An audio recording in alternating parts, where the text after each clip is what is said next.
आपने अक्सर N95, N99, P95, R95 या फिर सर्जिकल मास्क जैसे टर्म्स सुने होंगे, पर क्या आप इनका मतलब जानते हैं?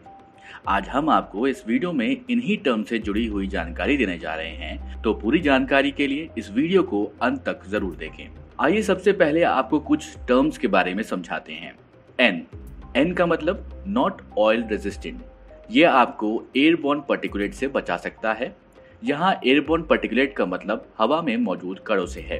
आर का मतलब ऑयल रेजिस्टेंट, यह आपको एयरबोर्न पार्टिकुलेट के साथ साथ ऑयल बेस्ड पोल्यूटेंट से भी कुछ हद तक बचा सकता है। पी का मतलब ऑयल प्रूफ, यह आपको एयरबोर्न पार्टिकुलेट के साथ साथ ऑयल बेस्ड पोल्यूटेंट से भी बचा सकता है। आर का मतलब ये था कि ऑयल बेस्ड पोल्यूटेंट से कुछ हद तक बचा सकता है, बट पी का मतलब है ऑयल बेस्ड पोल्यूटेंट से ये आपको बचा सकता है। 95, इसका मतलब ये है कि ये मास्क 95% यानी कि 95% तक हवा में मौजूद एयरबोर्न पार्टिकुलेट यानी कि PM 2.5 को रोकने में सक्षम है। 99, इसका मतलब यह है कि ये मास्क 99% तक हवा में मौजूद एयरबोर्न पार्टिकुलेट को रोकने में सक्षम है। 100 यानी 100, इसका मतलब ये है कि ये मास्क 99.9% तक हवा में मौजूद एयरबोर्न पार्टिकुलेट को रोकने में सक्षम है। अभी जो हमने टर्म समझे हैं उनसे हम N95, R95 और P95 का मतलब समझ सकते हैं। साथ ही आपको बता दें कि इन मास्क को सरकार के द्वारा सर्टिफिकेशंस दिए गए हैं, जिसे NIOSH सर्टिफिकेशन कहा जाता है। NIOSH का मतलब the National Institute for Occupational safety and Health.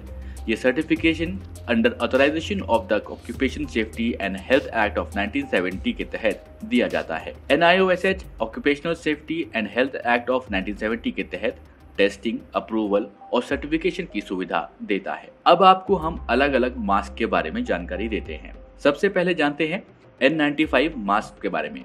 ये 95% तक एयरबोर्न पार्टिकल्स को फिल्टर कर सकता है। ये ऑयल बेस्ड पोल्यूटेंट्स को रोकने में सक्षम नहीं है। सर्जिकल N95, ये NIOSH अप्रूव्ड N95 रेस्पिरेटर है, जो कि फूड एंड ड्रग एडमिनिस्ट्रेशन के द्वारा as a surgical mask clear किया गया है। N99, ये 99% तक एयरबोर्न पार्टिकल्स को फिल्टर कर सकता है। ये भी ऑयल बेस्ड पार्टिकल्स को रोकने में सक्षम नहीं है। N100, इसका मतलब है 99.97% तक एयरबोर्न पार्टिकल्स को रोकने में ये सक्षम है, लेकिन ऑयल बेस्ड पोल्यूटेंट्स को रोकने में ये सक्षम नहीं है। R95, इसका मतलब ये है कि 95 यानी 95% तक एयरबोर्न पार्टिकल्स को रोकने में सक्षम है, लेकिन कुछ हद तक ये ऑयल बेस्ड पोल्यूटेंट्स को रोकने में सक्षम है। P95, इसका मतलब ये है कि 95% तक एयरबोर्न पार्टिकल्स को रोकने में ये सक्षम है और ये स्ट्रांगली ऑयल बेस्ड पोल्यूटेंट्स को रोकने में भी सक्षम है। P99, इसका मतलब ये है कि ये 99% तक एयरबोर्न पार्टिकल्स को रोकने में सक्षम है और ऑयल बेस्ड पोल्यूटेंट्स को भी रोकने में ये सक्षम है। P100, इसका मतलब ये है ये 99.97% तक एयरबोर्न पार्टिकल्स को रोकने में सक्षम है और साथ ही साथ ऑयल बेस्ड पोल्यूटेंट्स को रोकने में भी सक्षम है। अगर मास्क से जुड़ी ये जानकारी आपको पसंद आई हो तो इसे अपने दोस्तों के साथ भी शेयर करें। अभी तक आपने हमारे चैनल को सब्सक्राइब नहीं किया है तो जरूर सब्सक्राइब करें और देखते रहें जागरणजोश.com।